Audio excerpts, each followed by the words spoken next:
মধ্যবিত্ত ঘরের বউ আমি, হিসেব করে চলাটাই হয়েছে আমাদের দায়িত্ব। সেই দায়িত্ব থেকে আমি যেভাবে 1 কেজি গরুর মাংস 1 মাস চালাই, সেটাই আজকে আপনাদের সাথে আমি শেয়ার করব। আসসালামু আলাইকুম এভরিওয়ান, আপনারা সবাই কেমন আছেন? আশা করি ভালো আছেন। আমিও আল্লাহর অশেষ রহমতে ভালো আছি। সকাল থেকে ভিডিওটা শুরু করে দিলাম, কারণ সকালে যে যাবতীয় কাজগুলো থাকে সেগুলো কিন্তু সম্পূর্ণ করে নিয়েছি। কারণ যেটা সকালের কাজ সেটা কিন্তু সকালেই সারতে হয়, না হলে কিন্তু হয় না। আর সারাদিন দেখা যায় কি, অনেক কাজ যদি আমরা রাতে করে রাখি তাহলে সকালবেলা এত কাজের একটা প্যারা থাকে না। কিন্তু কিছু কিছু কাজ আছে সকালে না করলে হয় না, সেগুলো কিন্তু আমাদের সকালেই করতে হয়। আর এখানে দেখেন সমস্ত কাজকাম সেরে কিন্তু এখন আমার নাস্তা নিয়ে বসে পড়েছি। এই তো এখানে আছে, আমি দুধ নিয়েছি, তারপর চিয়া সিডস, আর আছে এখানে ওটস। ওটসটা দিয়ে আজকে এটাই হয়েছে সকালের নাস্তা, আর সাথে কলা দিয়ে দিব। তাই এটা আমি 5 মিনিটের জন্য ভিজিয়ে রাখবো, কারণ চিয়া সিডসটা আমি আরও সকালেই ভিজিয়ে রেখেছি। আর ওটসটা যেহেতু বেশি একটা সময় লাগে না, এটা হয়ে যাবে 5 মিনিটের ভিতরে কিন্তু ভেজে যাবে। এই তো দেখেন 5 মিনিটের ভিতরে কিন্তু এটা ভিজে গিয়েছে। আর এখানে কলা নিয়ে নিয়েছি। এটাই হয়েছে আজকে সকালের আমার নাস্তা। আর এই নাস্তাটা আমি আগে কখনো খাইনি, দুধ দিয়ে শুধু এমনি খেয়েছি ওটসটা, কিন্তু আমার কাছে অত ভালো লাগে না দেখে আমি খাই না। পরবর্তীতে আমি এটা ওটসটা আমি কী করি, সবসময় খিচুড়ি রান্না করে খেয়ে থাকি, আর আমার কাছে বিশেষ করে অনেক ভালো লাগে। আবার চাপটিটাও কিন্তু ভালো লাগে। কিন্তু আজকে ভাবলাম যে দেখি দুধ আছে আর ঘরে যেহেতু কলা আছে, তো এগুলো দিয়ে আমি একটু খেয়ে দেখি কেমন লাগে। কিন্তু না, আলহামদুলিল্লাহ খুবই ভালো লেগেছে। আর একটা স্বাস্থ্যকর একটা খাবার। আর যত বেশি ফল হবে তত বেশি কিন্তু এই জিনিসটা খেতে আরও বেশি ভালো লাগবে। তা আলহামদুলিল্লাহ সকালে খাবারটা খেয়ে নিয়েছি। আর এখানে দেখেন, আর এখানে কিছু বাজার নিয়ে আসছে। সকালে যেহেতু ফজরের নামাজ পড়ে আদনানের বাবা হাঁটতে যায়, তাই হাঁটা শেষ করে এখানে বাজার নিয়ে আসছে। এখানে কিছু ফল নিয়ে আসছে। এই তো আঙ্গুর ফল। আঙ্গুর ফলগুলো মাশাআল্লাহ এত সুন্দর, টসটসা, দেখে কিন্তু খুবই ভালো লেগেছে। আর প্রতিনিয়ত কিন্তু একটু ফল পাকড়া খেলে আমাদের জন্য ভালো হয়, কারণ সব ঘরে ঘরে এখন একটু দেখা যায় যে ফল পাকড়া বাচ্চাদের খুবই দরকার, কারণ অনেক কিছুই খেতে চায় না, অনেক কিছুর ঘাটতি থাকে। তা প্রতিনিয়তই কিছু না কিছু আনার চেষ্টা করি, কারণ ফলটা খেলেও শরীরটা ভালো থাকে, সুস্থ থাকে, এই কারণেই। আর দেখেন মাশাআল্লাহ আমার এই ঝুড়িতে আমি যেই ফলই রাখি না কেন এত ভালো লাগে আমার কাছে। ঝুড়িটা 2টা ঝুড়ি কিনেছি, খুবই সুন্দর ঝুড়িগুলো, আর দেখতেও কিন্তু মাশাআল্লাহ খুবই সুন্দর লাগে। মধ্যবিত্ত ঘরের বউ আমি, হিসেব করে চলাটাই হয়েছে আমাদের দায়িত্ব, কারণ হিসেব না করলে দেখা যায় যে হিমশিমভাবে থাকতে হবে।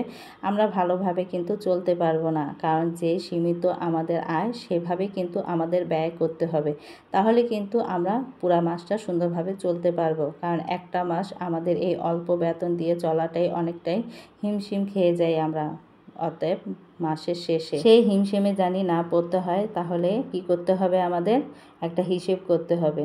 মাসের শুরুতে যদি আমরা একটা লিস্ট আকারে যদি আমাদের সব কাজগুলো যদি আমরা করে থাকি না, বাজারের লিস্ট, তারপর বাসা ভাড়ার লিস্ট, সব কিছু লিস্টই যদি আমরা করে থাকি, কাঁচা বাজার, শুকনা বাজার, মাছ মাংসের বাজার, সব কিছুই যদি করে থাকি না, দেখা যায় যে সুন্দরভাবে মাসটা চলে যায়। কারণ আমার যেমন আয় তেমনভাবে কিন্তু আমার ব্যয় করতে হবে, আর সেটাই হয়েছে একটা গৃহিণীর দায়িত্ব। তা সেই দায়িত্ব থেকে আজকে আমার সংসারটা আমার যেভাবে চলবে একটা মাস, সেভাবেই কিন্তু আমি সবগুলো কাজ করে নিই, কারণ বেতন পাওয়ার সাথে সাথে আমাদের অনেক বাজারে কিন্তু হয়ে গিয়েছে। আর এখানে দেখেন আজকে 1 কেজি মাংস নিয়ে আসছে, কারণ মাংসর যে প্রচুর পরিমাণে দাম, সেটা কিন্তু খাওয়াটাই অনেক আমাদের জন্য অনেকটাই কষ্ট হয়ে যায়। এর কারণেই আমি 1 কেজি গরুর মাংসকে কিন্তু 6 ভাগে ভাগ করে নেব, কারণ আমার যেমন আয় তেমনভাবেই কিন্তু আমাকে ভাগ করতে হবে। আর এখানে আমি সেইভাবে ভাগটা করে নিচ্ছি। এখানে 6টা ভাগ করছি। দেখা যায় যে অল্প হোক, গরুর মাংস এমন একটা জিনিস, আপনি যদি আলু দিয়ে একটু ঝোল ঝোল করে রান্না করেন না, দেখবেন মাংস যদি পাতে নাও থাকে, আলুটা দিয়ে কিন্তু আপনি পেট ভরে ভাত খেতে পারবেন। কারণ যারা আমরা গরুর মাংসর পাগল তারা। তা আলহামদুলিল্লাহ আমি যেভাবে ভাগ করছি, সেখানে আর শুধু আলু খেতে হবে না, এখানে আপনারা মাংসও পাবেন। কারণ কি, এভাবে যদি ভাগ করে থাকেন, একটু সব জায়গায় মাংস হাড় যদি মিলিয়ে রাখেন না, আমার এখানে পিসগুলো কিন্তু একটু বড় বড়। আমি যখন রান্না করব তখন আমি এই পিসগুলো কিন্তু একটু ছোট ছোট আকারে কেটে নেব, কারণ বললামই তো, 1 টুকরা গরুর মাংসের সাথে যদি 2 পিস আলু হয়, তাহলে কিন্তু অনায়াসে পেট ভরে খাওয়া যায়। তাই এখানে আবার অনেকে কি করে থাকে যে কাবাব তৈরি করে থাকে, এক এক সময় এক একটা আইটেম কিন্তু করে থাকে। তা ভালোই লাগে কিন্তু কাবাব দিয়েও কিন্তু আলহামদুলিল্লাহ ভালো লাগে। তারপর আবার অনেক সময় দেখা যায় যে বাচ্চারা এক একটা খেতে চায় না, সেখান থেকেও কিন্তু আপনি এক পট চাল নিয়ে, পোলাও চাল নিয়ে কিন্তু বিরিয়ানিও রান্না করে দিতে পারেন অল্প।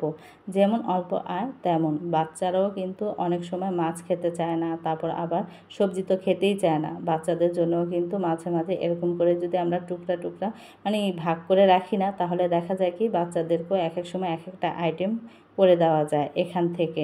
তাই একটু বুদ্ধি আর হিসেব করে চললেই দেখবেন কি সব কিছুই আপনার জন্য সহজ হয়ে যাবে। আমার পক্ষে সম্ভব না যে 1 কেজি মাংস মানে একদিনে খাওয়ার। তাই দেখেন এখানে এক একটা আমি ভাগ করে নিয়েছি, যে এটা যখন মনে করেন লাগবে তখন সেই সময় এটা বের করে নেব। আর এখানে দেখেন এই তো আমি 6টা ভাগ করে নিয়েছি আলহামদুলিল্লাহ। এখানে ভালোই কিন্তু মাংস হয়েছে, আর মাংসগুলো কিন্তু ভালোই দিয়েছে, খারাপ না। আর আমার কাছে রগালা মাংস খুবই ভালো লাগে। তা আদনানের বাবা বলল যে তুমি তো রগ পছন্দ করো, তা তোমার জন্য একটা রগ নিয়ে আসলাম। তা আমি বললাম যে হ্যাঁ ভালো করেছো, কারণ মাংসের রগটা কিন্তু আমার কাছে ভীষণ ভালো লাগে আর আমি খেয়েও থাকি। আর আমার মতো যদি এভাবে যদি ভাগ করে থাকেন, দেখা যায় এক এক সময় আপনি ফাস্টফুড আইটেমও কিন্তু বানিয়ে থাকেন। এখান থেকে এক টুকরা নিয়ে মানে এক পোটলা নিয়ে আপনি কিন্তু সেই ফাস্টফুড আইটেমগুলোও কিন্তু বানাতে পারেন। আমরা সন্ধ্যার সময় বিভিন্ন রকমের নাস্তা খেয়ে থাকি, দেখা যায় যে মাংসর দরকার পড়ে। এইভাবে যদি ভাগ করে থাকেন না, তখন আপনি সেই মাংস দিয়েও কিন্তু অনেক মজার মজার নাস্তা বানাতে পারেন। তা আলহামদুলিল্লাহ আমি এগুলো ভাগ করেছি। দেখা যাবে মাঝে মাঝে আমি এখান থেকে রান্না করেও খাবো, আবার যদি কোনো কিছু নাস্তা বানাই সেখান থেকেও কিন্তু এক ভাগ নিয়ে নিতে পারবো। আমরা যেভাবে মনে করেন যখন যেটা দরকার হবে তখন কিন্তু আমরা এই ভাগগুলো করে রাখলে আমরা কিন্তু অনায়াসে সুন্দরভাবে নামিয়ে আমরা সেই আইটেমগুলো রান্না করতে পারবো। আর আপনি মুরগির ক্ষেত্রেও কিন্তু এভাবে ভাগ করতে পারেন, তাহলে দেখবেন কি যে আপনার সব কিছুই বা সুন্দরভাবে সহজ হয়ে যাবে। কারণ আমরা মুরগিও কিন্তু এখন বর্তমানে ভালোই দাম, পোলট্রি আনতে গেলেও কিন্তু ভালোই একটা দাম পড়ে, কারণ 100-150 টাকা কিন্তু না, এর উপরে যেতে হয়। একটা ফার্মের মুরগি এনেও যদি এইভাবে যদি ভাগ করে রাখেন না, দেখা যাবে কি বাচ্চাদের জন্য বিশেষ করে অনেক ভালো হয়। ওরা যেহেতু ভাজাটা বেশিরভাগ পছন্দ করে, তাই একটা ভাজা আইটেম হয়ে যাবে। আবার রান্না করেও দিতে পারেন, কারণ বাচ্চারা মাংসের পাগল, ওরা কিন্তু মাংস খেতে খুবই পছন্দ করে। বিশেষ করে মুরগির মাংসটা বেশি বাচ্চারা পছন্দ করে। আমাদের কাছে অতটা ভালো লাগে না, কিন্তু বাচ্চারা কিন্তু খুবই পছন্দ করে। ওদেরকেও যদি ভেজে দেন বা রান্না করে দেন না, তাহলে দেখবেন কি খুব সুন্দরভাবে ওরাও কিন্তু খেয়ে নিতে পারবে। তাই প্রত্যেকটা জিনিসই যদি আমরা যদি একটু হিসেব করে আর যদি একটু বুদ্ধি খাটিয়ে চলি না, তাহলে দেখা যায় কি মাসের শেষে এবং পুরা মাসটা আমরা আলহামদুলিল্লাহ খুব সুন্দরভাবে চলতে পারবো। হ্যাঁ, আমাদের ইনকাম কম, আমাদের অল্প ইনকামে অল্প খরচে আমাদের সংসারটাকে সুন্দরভাবে চালাতে হবে। তার জন্য কি করতে হবে, একটা লিস্ট করতে হবে। মাসের শুরুতেই যখন বেতনটা পান তখন যদি একটা লিস্ট করে রাখেন না, দেখবেন কি আপনি অনায়াসে একটা মাস সুন্দরভাবে চালাতে পারবেন। আর সেখান থেকে কিন্তু কিছু টাকা আপনি সেভও করতে পারবেন। আমি যদি 1 কেজি মাংস একবারে খেয়ে ফেলি, তাহলে দেখা যায় কি যে আমার পরের সপ্তাহে আবার মাংস কিনতে হবে, হয়তো মুরগির মাংস নয়তো গরুর মাংস। তার যদি গরুর মাংস মুরগির মাংস যদি আমরা বেতন পাওয়ার শুরুতেই যদি আমরা যদি কিনে রাখি, আর যদি এভাবে যদি সুন্দর করে ভাগ করে রাখি, অনেকের মনে করেন যে ফ্যামিলি বেশি, তারা কিন্তু অনায়াসে আপনার মনে করেন 1 কেজি গরুর মাংস এনে কিন্তু 2 ভাগও করতে পারেন, আধা কেজি করেও খেতে পারেন। আর আবার অনেকে কিন্তু 4 ভাগও করতে পারেন, 1 পা করে পড়বে, সেখানেও কিন্তু হয়ে যায়। আর অতিরিক্ত মানুষ থাকলে দেখা যায় 1 কেজি তো হয় না। আর অনেক সময় দেখা যায় যে মেহমান আসে, তখন কিন্তু 1 থেকে 1.5 কেজি 2 কেজিও লেগে যায়। কিন্তু মেহমানের সাবজেক্ট আমি পরে ধরছি, কারণ আমাদের বাসায় মেহমান আসলে তো এই মাংস হবেই না, বরঞ্চ আমার আরও বেশি মাংস রান্না করতে হয়, কারণ এত ছোট ছোট পোটলা এটা আমাদের নিজেদের জন্য। কিন্তু একটা মেহমান আসলে কিন্তু দেখা যায় বাড়তি একটা খরচ হয়ে যায়, আর সেখানে সব কিছুই বেশি বেশি লাগে। তাই মেহমানের খরচটাও কিন্তু সেটাও আলাদা করে ধরে রাখতে হবে। আর সেই বাজারটা তো আমার করা যাবে না, যখন মেহমান আসবে তখনই কিন্তু আমার বাজারটা করতে হবে। তাই সেই টাকাটা আমার আলাদা করে সেভ করে রাখতে হবে, কারণ কখন কে এসে যায় বলা যায় না। আপনি যদি যদি হাতে টাকা থাকে দেখা যায় আপনি মেহমানকে ভালোভাবে সুন্দরভাবে আপ্যায়ন করতে পারবেন। আর যখন আপনার কাছে টাকা থাকবে না তখন কিন্তু আপনি ভালোভাবে সুন্দরভাবে আপ্যায়ন করতে পারবেন না।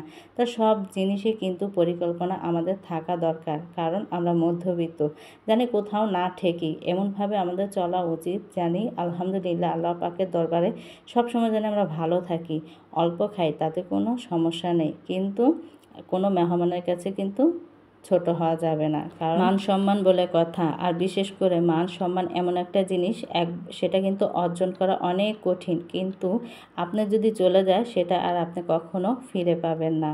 তাই সময়ের শুরুতেই আমাদের কিন্তু সুন্দরভাবে সুযোগটা নিতে হবে এবং ভালোভাবে সুন্দরভাবে সংসারটা চালাতে হবে। আর অনেক কথাই বলে ফেললাম। আর প্রিয় আপু ভাইয়েরা যারা এখনও পর্যন্ত আমার ভিডিওটা দেখছেন, একটা লাইক দিয়ে দেন। আর যদি নতুন দেখে থাকেন তাহলে আমার চ্যানেলটা সাবস্ক্রাইব করে আমার পাশে থাকবে না। যখনই আমি নতুন কোনো ভিডিও ছাড়বো তখনই আপনাদের কাছে নোটিফিকেশন চলে যাবে। আর এখানে দেখেন সন্ধ্যার সময় এখানে দেখেন ভাপা পুলি পিঠা বানিয়ে নিয়েছি। আর আমার এই পুলি পিঠাটা এত ভালো লাগে কি বলবো, মানে অসম্ভব মজা লাগে আমার কাছে। আমি প্রায় সময় কিন্তু বানিয়ে থাকি, আর খুবই অল্প বানিয়েছি কারণ সন্ধ্যার একটা নাস্তা করার জন্য। আর অতএব এখন আমি কিন্তু একটাই খেয়েছি। আর আমার এখানে বোন আজ যেহেতু আমার বাসায় আছে বেড়াতে এসেছে কয়েকদিন ধরে, তাই ওর জন্যই বিশেষ করে বানানো। আর এখানে দেখেন শুকনো এই তো মানে নারকেল শেষ হয়ে গিয়েছে, এখানে নারকেল তো নাড়ুর মতো বানিয়ে নিয়েছিলাম মিঠাই দিয়ে। আর আপনার কিছু চালের আটা ছিল তা সেটা দিয়ে আবার মেরা পিঠার মতো বানিয়ে নিয়েছি। আর এটা এখন ভর্তা দিয়ে খাবো। এ তো দেখেন আমি শুধু একটা পিঠাই খেয়েছি, কারণ দেখছিলাম যে মানে খুবই পছন্দ, আর যেহেতু একটু ডায়েট করি এই কারণে শুধু একটা পিঠাই খেয়েছি। আর এই তো দেখেন বললামই তো যে আটার খামিটা ছিল এটা চালের, তা সেটাই আবার মেরা পিঠা বানিয়ে নিয়েছি, কারণ নারকেল ছিল না। তাই দেখেন অনেক সফট কিন্তু হয়েছে। আর এই মেরা পিঠাটা আমার কাছে এত ভালো লাগে ভর্তা দিয়ে, এখানে ধনিয়া পাতার ভর্তা বানানো হয়েছে, তা সেটাই খেলাম আলহামদুলিল্লাহ। তাই আজকে আপনাদের সাথে শেয়ার করলাম 1 কেজি গরুর মাংস আমি যেভাবে 1 মাস চালাই, তা সেটাই আজকে শেয়ার করলাম। আপনারাও কিন্তু এই পদ্ধতি অবলম্বন করতে পারেন যাদের আমাদের মতো ইনকাম কম, তাহলে দেখবেন আলহামদুলিল্লাহ খুব সুন্দরভাবে চলতে পারবেন। আর ভিডিওটা আর বড় করব না, সবাই ভালো থাকবেন, সুস্থ থাকবেন, আমাদের জন্য দোয়া করবেন, আমরাও আপনাদের জন্য দোয়া করি। আল্লাহ হাফেজ।